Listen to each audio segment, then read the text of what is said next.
Welcome back to Finnish Made Easier. Today we've got a pretty simple but very important subject called noun-adjective agreement. So if you've been learning Finnish for a little while, you know that there are a lot of cases that do different things in Finnish.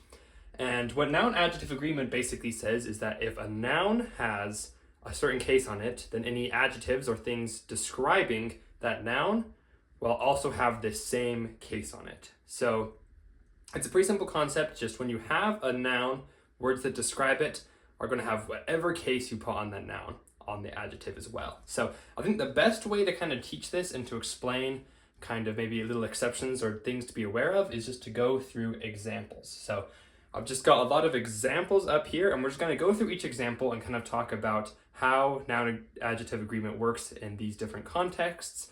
And hopefully by the end of going through these examples, it'll make a lot of sense and you'll be able to apply it really well. And so I'm going to be using a lot of different cases in this video. This video is not going to be talking about how or when to use the cases. I've got lots of videos on those if you're interested in that. I'm just going to be using the cases. But I've got videos if you see a part and you're like, oh, how do I form this or how do I use this? I've got videos on all of these cases, so feel free to look at those, but I'm just going to be talking specifically about how noun-adjective agreement works in this. So let's just get right into the examples and hopefully you'll be able to start to understand and be able to learn this on your own. So the first one is if we have something like in the big house. So when we're using in, we use this SSA case. So for example, it might be easier to think if you're already kind of used to some of the cases.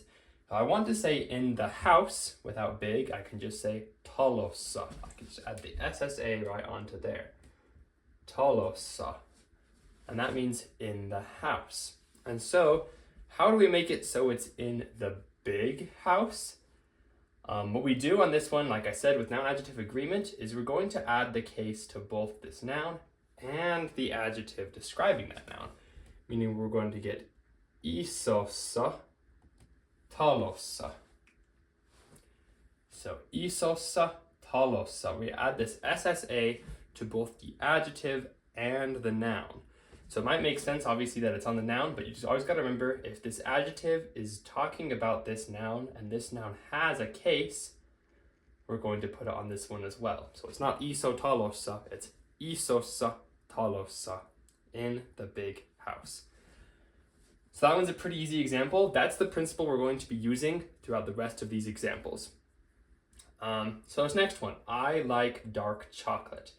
If you don't know, STA is what you put on words after the word to like. So when you like something, you put the STA case on whatever you're liking. So here we have I like is tykkään, and then we have tumma suklaa, which is dark chocolate. So again, it's probably going to be pretty obvious that since we like the chocolate, we can put STA on here. So tykkään, and then suklaasta would be I like chocolate. But since tumma, the dark, is describing the chocolate, we also have to put STA on that. So tummasta suklaasta. Tykkään tummasta suklaasta. I like dark chocolate. So again, same principle as here, just the noun and the adjectives that are together need to have the same cases on them.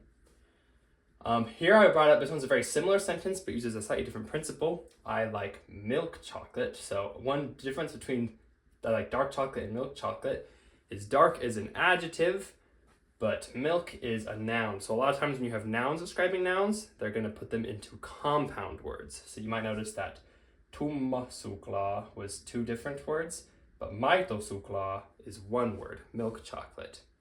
And so you don't necessarily need to know always what makes something a compound word and what not.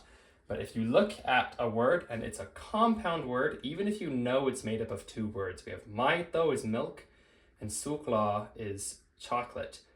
Even though these are two words put into one, we're actually still only going to put it at the end of the word. So when you have a compound word, don't split up the word to add the case to both words. Whenever a word is together, it's just one word, you only have to put it at the end of the word. You don't need to split up the word.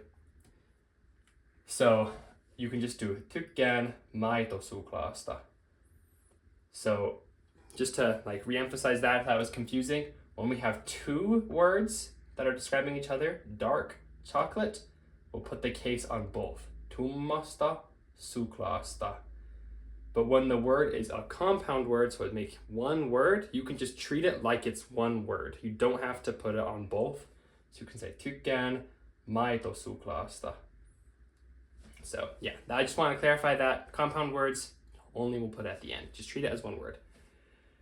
For this next example, the happy woman has a dog. So to say has in Finnish, a lot of times we're going to use this LLA on the word at the start of the sentence. So this one maybe it looks a little bit different than these ones because it's the start of the sentence and then something. So we have onnellinen nainen, which is happy woman, and then on koira is going to be like the what they have. So I have the happy woman has a dog. I'm going to first need to find the stem of onnellinen and nainen because I'm going to have to put LLA on both of these words. So, because I'm saying the happy woman has something, since happy is describing woman, we're going to put it on both.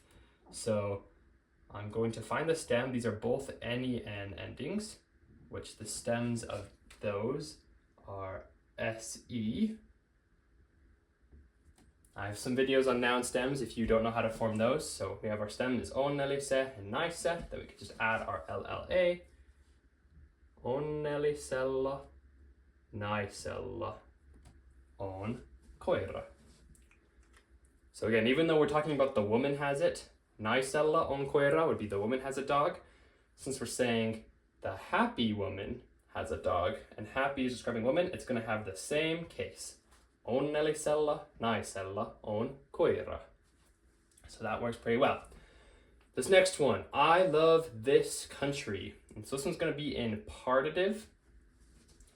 And the reason I include this one is because this shows that these kind of words like this or that or those kind of pronouns are also going to use this, even though they're not technically adjectives. So it's not like noun adjective. They're still also going to use the same thing as what they're describing because they're still describing something. If you say, I love this country, the this is describing kind of the country. It's specifying what country it is. So we're also going to put this in partitive. So for example, after the word to love, you're going to put things in partitive. So rakastan, and then we have tämä ma. So obviously we're going to put ma in partitive. To do that on this one, we're just going to add a ta. But we're also going to have to put tämä in partitive. And to do that, you can just switch this m out for a t. Tämä goes to tata.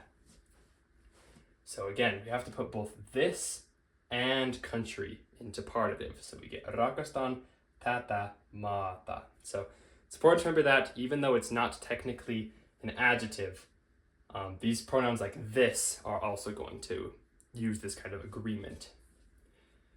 And then kind of on the opposite end of the spectrum, if we have in this really old city, we're going to see something interesting. So I'm going to use SSA again for in.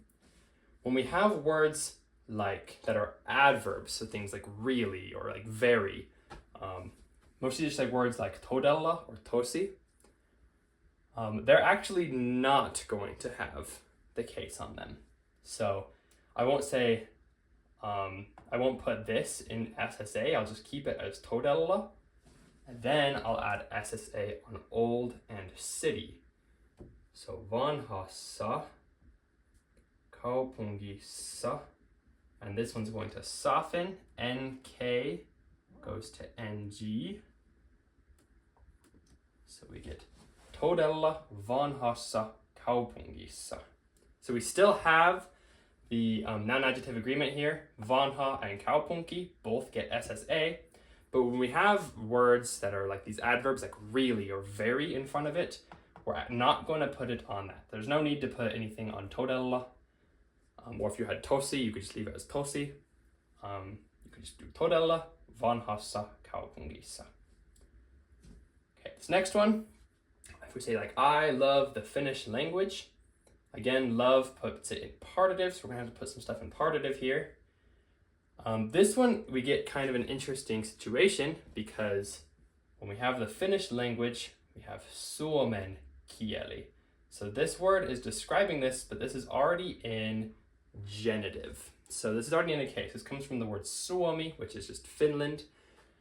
So this is like Finland's language, basically. And since this already has a case on it, we don't need to switch it to partitive when it's genitive. So there's lots of times when you're going to have a genitive word and then another word that you need to put a case on. If that's the case, you can leave the first word in genitive. You don't need to make them both partitive. It wouldn't be correct to say rakastan suomea kieltä. That doesn't sound right. You can leave this as genitive. So you can say rakastan suomen, and then we can put kieli in partitive. Kieltä. So rakastan suomen kieltä. So yes, if things already have a case on them, you don't need to switch it, especially if it's genitive. You can just put it on the word that doesn't have the case yet. So that should be pretty clear. And then I wanted to do an example of using genitive. If you're using genitive, which is like our apostrophe S, like the brown dog's name, so the name of the brown dog, we're also going to use this noun adjective agreement, just like always. Any case, we'll use this. I just want to give an example of this because it feels a little bit different. But so like ruskea is brown, koira is dog, and nimi is name. So name isn't describing like the dog at all, but brown is. So we're going to put this N for the genitive on both ruskea and koira. So we'll get ruskean, koiran, nimi. So again, put it on both koira and ruskea. Without ruskea, it would just be the dog's name, which would be koiran nimi. But we want to say the brown dog's name, we get ruskean koiran nimi. And then just two more interesting ones. If we have something like, what city do you live in? We're going to put this SSA on what. So it's kind of like we're saying, in what city do you live? It's kind of how they word it in Finnish. And we're going to kind of like when we had this, we put it on this country. We're going to put it on both what and city. So things like this or that or what are all going to also share the case as what they're talking about. So since we're saying in what city, we're going to put it on what, which is mikä, and kaupunki. So to put it on mikä, we're doing SSA. We're going to have missä. And then kaupunki, again, we're going to soften that K to a G like we did before. SSA. And now it's correct. We put the SSA on both what and city. So missä kaupungissa asut. So hopefully by now you're starting to get the hang of it. One last thing I want to mention is this also is going to do it with plural stems, if you know what plural stems are. So when we have on the big tables, both are going to become plural. So if these were both, no matter what kind of plural thing we're doing, we're going to do it on both. So for example, on this one, we're going to use plural stems. Sometimes you might be using plural nominative.